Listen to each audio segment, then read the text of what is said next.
guys, welcome back. Today's topic is democracy because quite frankly it's a little bit of a hot mess, isn't it? And I thought that it would make an interesting video. And the statement I'm going to lead with is that we cannot have a democracy without informed citizens. So are you an informed citizen? Do you understand politics? Do you understand some of the things that are going on in the world today? Are you aware of your rights being encroached by political ideologies?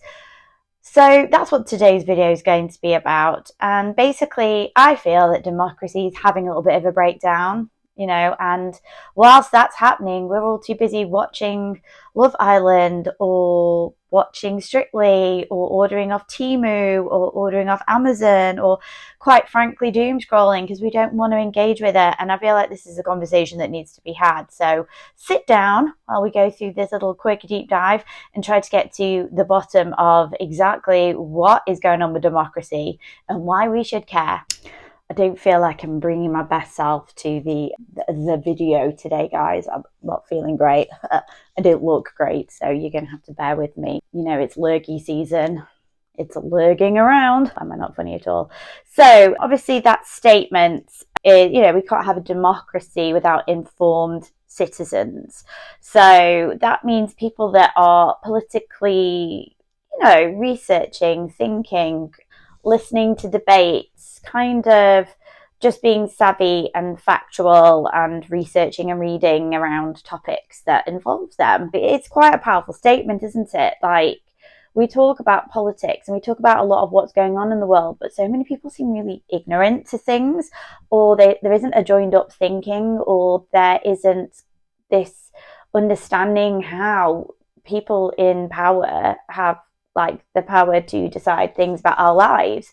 And then suddenly something happens and we get really up in arms about it and we didn't like this, we don't want this, but we weren't really participating in the debates when we should have been. We weren't really paying attention to things. So I'm just going to sort of talk about that a little bit, and I suppose it echoes the idea of Thomas Jefferson and other leaders of the past that believe that democracy depends not just on our right to vote. We have the right to exercise our right to vote, don't we? To elect somebody who stands for what we believe is right and fair, but also the capacity of citizens to actually make thoughtful and informed choices. And as we know, 16-year-olds are going to be able to vote in the next set of elections, quite rightly or wrongly. I mean, I don't know. That will be the test of time. But, are young people aware of things? Are we teaching young people to make informed political decisions?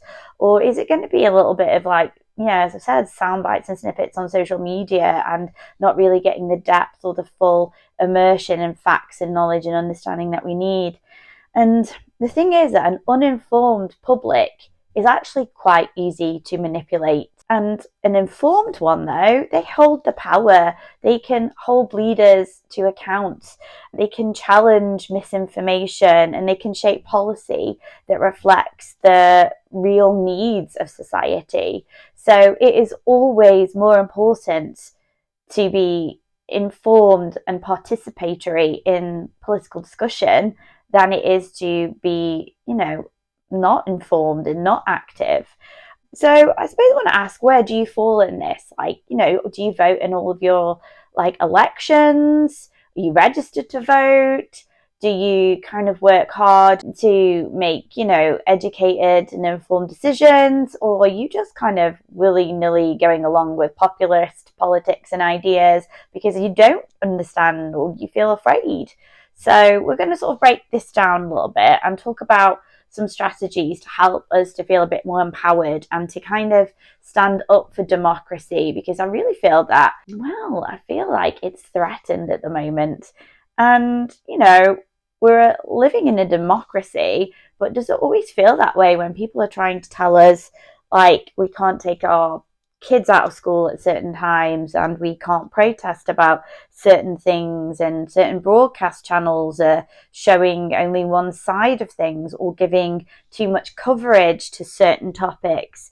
And it only really works, doesn't it, democracy, when people are involved with it and are paying attention to it. And right now half of us probably don't understand what a manifesto is, and half of us, you know, get our political ideas from the Daily Mail, and that isn't necessarily a great place to get them from. Not that there's anything wrong to say, but we should be working a little bit harder to understand how things work and to understand what political decisions mean to us in our everyday lives. And I feel like I watched The Handmaid's Tale. I think I've read the book as well, and the Testaments. Margaret Atwood's a brilliant writer. And obviously she wrote The Handmaid's Tale in the 1980s. And what was interesting about it is that she wrote everything that happened in there, she said, is happening at some part of the world today. So if you feel shocked and appalled by things that are happening in this book, that is because it is in the real world, and these are things that are happening. And then when I watched the TV series, there was a scene that I remember where June said they slept walked into it.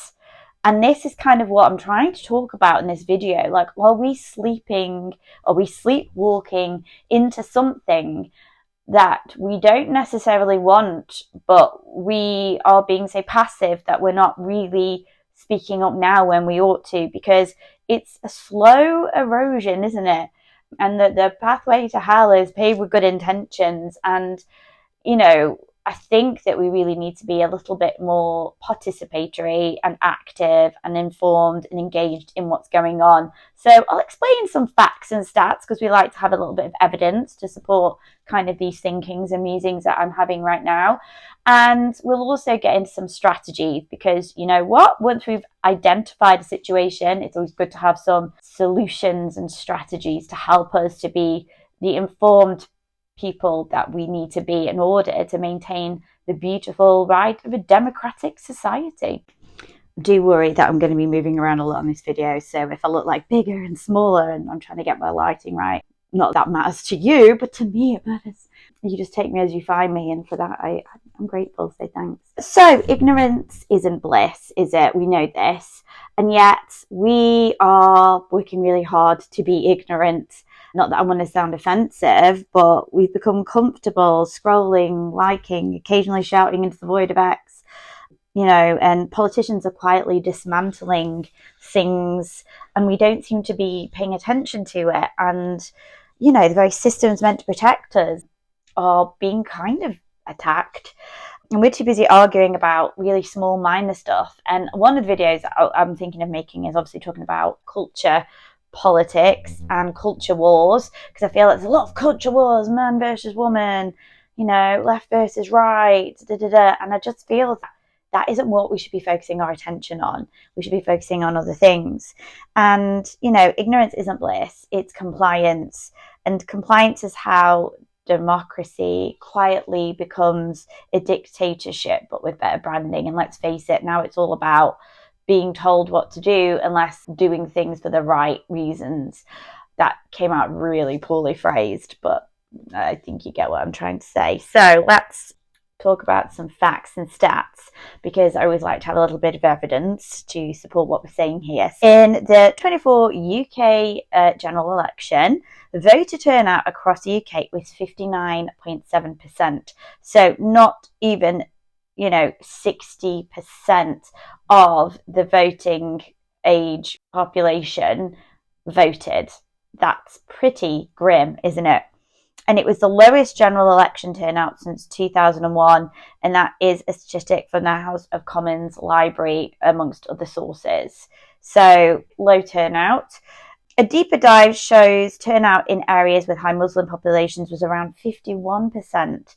So why am I including this? That means that areas with minority groups, British minority groups, even fewer people voted, which is kind of frightening, compared with 61% in areas where only 1 in 50 people were Muslim. And this is from Al Jazeera. So that means that a minority group haven't turned out to vote, potentially because they feel that there's maybe no point in voting. I'm not sure. In local elections in England this year, May 25, turnout was even lower at 34.3% in county council elections, with 30.8% in combined authority mayoral elections. And this is from the electoralcommission.org.uk. So that's kind of serious, isn't it? And on political knowledge awareness, a study reports that in the UK survey, 46% of respondents were unaware a general election was taking place, with 59% couldn't name the current Prime Minister. And this was from blogs on lse.ac.uk. So obviously that's kind of, we are not realizing that it's important for us to work, to make politics work, to make democracy work. We need to be actively participating. And, that means that there's a good proportion of us, good 40%, up to 70% of us, that actively aren't participating. And we need to ask ourselves, why is this? We also need to ask ourselves, what are the ramifications of this? So, some more facts and stats. So, as we said, 59.7% voted in the 2024 elections, but turnout actually dropped by 7.6 percentage points compared with 2019. And this is from the House of Commons Library. And we've sort of gone from almost 2/3 of the population voting, which I think is quite healthy. Ideally, you want 90%, don't you? Maybe 100%. But we've gone from having 2/3 of people voting closer to half now. So, just over half of us are voting. And that means that, is that because we just can't be bothered? Is that because we've lost faith? Potentially, I don't know. Also, there are some geographical figures to think about here. So turnout varied regionally, with the highest was 64.9% in the southwest, and the lowest was 55.7% in Yorkshire and the Humber. So this was from the House of Commons Library. And it also shows younger people, 18 to 24, are significantly less likely to vote than older groups. So those age 65 plus were twice as likely to vote. So if young people aren't voting, but older people are, what does this mean, So our grandparents are outvoting us, basically. And they probably still have flip phones as well, but they're still able to, Is this because of the modern era, though? Is this because young people, going out to physically do something now is hard work, isn't it? Like instant gratification, order it and it'll arrive the next day. I feel like we're not as I said, is this laziness? Older people are used to living in an analog world and going out and, going to the post office to post mail and to go to the shops physically to buy things and to ride on public transport. You know what I mean? They're old school. They grew up in an analog world. And is this because young people now just don't want to have to physically walk to the voting station? Would they rather, click a button and press a button and vote? And I don't know. Again, I don't want to be disparaging about young people, and I don't want to be disparaging about old people. But yeah, what is that? Why are so many young people not voting? And do we become more political and more democratically minded as we get older? I don't know. And interesting geography, is that north-south divide playing us against each other again? The more affluent south are more willing to vote than the poorer north.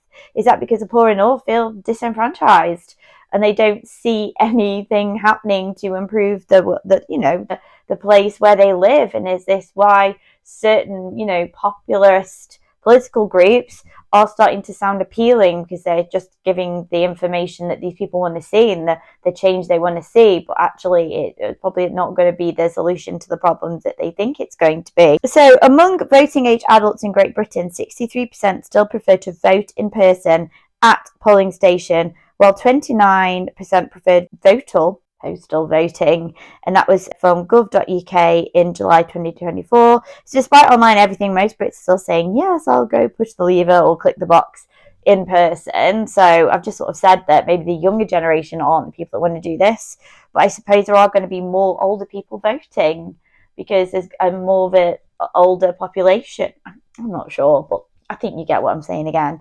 But there are more facts, there are more stats. Political trust is tanking. Ooh, interesting. For example, the proportion of people saying they have little to no trust in MPs rose from 54% in 2014 to 76% in 2014. And this is from Post. That's significant, isn't it? That we are not trusting our politicians. And is it any surprise? Because scandal after scandal, and like even now, like, you know, second homes and taxes, party gates during COVID era. These people are not always the best people. And like, why are people getting into politics now? Are they getting into politics because they want to be agents of change? Or are they going into politics because they want to boost their ego? It's about privilege and position and power, and it isn't for the right reasons. And maybe we're seeing that, and that's why we feel the way that we do. Only 1.5% of the electorate engage with political parties as actual members or supporters. So we don't, you know, people aren't always signed up members of a political party. And this isn't necessarily a bad thing. I mean, you know, people can be floating voters, and you don't have to swear allegiance to a political party in order to be an informed democratic voter. But equally, you know, is this just a response to politics and losing our faith in it a little bit? Young people 11 to 25 in a 2024 study by the Electoral Commission indicated major barriers. So young people feel that there is a lack of political information. Well, we can't always teach explicitly political things in school. We have to be very careful. Also, governments dictate what we can talk about. So maybe we can't talk about climate. Maybe we can't talk about colonization and colonialism. There are some things that the government don't always want us to talk about. You know, even gender politics and, you know, sexuality can be things that we're not always at liberty to talk about. So if we can't have these conversations in, you know, educational settings, are these conversations going on in people's homes? Are parents sitting down and talking to their kids? Equally, can parents enable their children to make their own decisions about things without criticizing or chastising them? Again, it's interesting, isn't it? According to the Institute, sorry, that was from the Electoral Commission.org.uk, and according to the Institute for Public Policy Research, the IPPR, turnout was 11% higher in constituencies with the highest proportion of over 64s than those with the lowest, and 13% higher in areas with most homeowners versus those with the fewest. So homeowners are more likely to be politically engaged and motivated than renters. And, you know, is there a reason for that? So basically, if you own your house or you have grey hair, you're much more likely to show up. And the rest of us, not so much. Or the rest of us might just be busy trying to survive. And public perception of transparency in party campaign finance is very low. Billionaires endorsing people. Only 24% believe party funding is transparent, while 58% believe it is not, and this is from the Electoral Commission. So more than half of us think money in politics is a bit dodgy, and that definitely doesn't scream informed democracy, does it? So are we just doubting the institution, and is that why it feels like it's failing? It's a lot to think about here, don't you think, guys? Information, lots of data. But why does this matter? That's probably what you're asking me. And I'm like, why should we care? What does this mean in the big picture? So low turnout basically means fewer people engaging in the democratic process, which means more power is concentrated among the few who do turn up. So let's think about this. Young people, minorities and renters are groups of people that, from the data I've just presented, are not going to vote, which means there is an uneven turnout. Young people, ethnic minorities, renters means some voices are systematically underrepresented. That means they're not getting their voice across. They're not going to be heard. So suddenly maybe life becomes more difficult for renters because it's people who home own or have second properties that are suddenly voting for particular people that are going to align with what they want. And then suddenly that makes things quite difficult, doesn't it? There's also a lack of awareness of basic political knowledge. And I suppose the direction that my videos are starting to take is to try and educate and inform people on this and to empower people to be more confident in political discussions. I mean, I'm not a political activist. I'm no knowledgeable than you are, but I've obviously researched and I'm trying to learn, I'm trying to grow, and I'm trying to share what I know so that maybe people out there that don't have the confidence can start to feel like they can participate in these discussions. in the survey suggests that citizens don't always fully grasp how things work or what's at stake, making them more vulnerable to populist narratives or simplistic views of things. And when we go back to this immigrants argument a lot, like, is that the problem? I've actually explained in a couple of my videos that this isn't the problem. These aren't the things that we need to be worrying about. And yet it's being thrown at us so much that we're starting to be confused and baffled. And with times of crisis, like economic shocks and social disruption, you often see turnout and ignorance gaps widen. People aren't going to go to the polling stations. People don't feel comfortable having these discussions, and that fuels instability, and that's not great.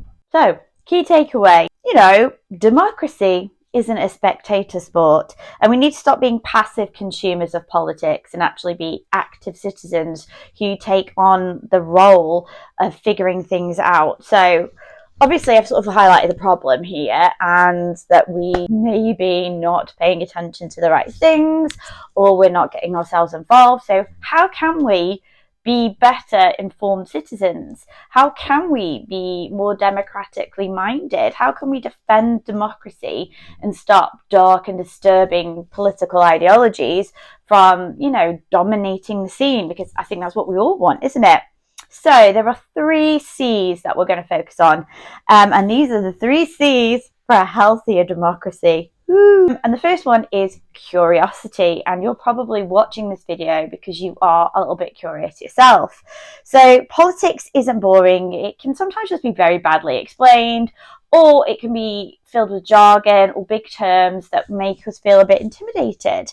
So maybe a good strategy here is to follow one journalist who isn't a drama merchant, read one policy summary a week, swap memes for something more meaningful, like an article about something that you're interested or concerned about that has a political kind of strategy. So curiosity is about knowing what's going on and learning. It's all about learning. We never stop learning. We might not be at school anymore, but we can certainly keep educating ourselves. So how can we do this? So we could watch TLDR style explainers. So these are kind of people that go on to the internet or write things that will explain things in a more kind of direct and simplified way, so it's more accessible, quite frankly. So TLDR News UK is somebody that you might want to subscribe to. They're here on YouTube, or Full Fact, and they simplify things. It's too long and difficult to read, so I'm going to break it down. That's basically their mantra.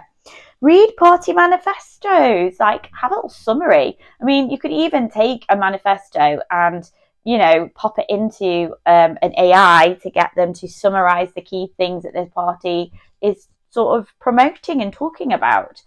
You're not always going to agree with everything a political party has to say, but you have to go for the best fit approach sometimes. And fact check. We've talked about this. Are we fact checking? We've talked about how do we know what's real information and what's misinformation. And sometimes we have to do a little bit of work with this, don't we? And that spicy post that you've just read about, which is concerning, like, is it true? Do a little bit of fact checking and see. The next C is conversation. And democracy dies when we fail to discuss the big things. We feel like we can't talk about the big things. So we need to keep talking. So chat politics, the way you would chat about a TV program or a film that you've watched, and it doesn't have to be aggressive. It doesn't have to be defensive. It's more like sort of figuring things out and getting like your toe in the water and learning a little bit more about people.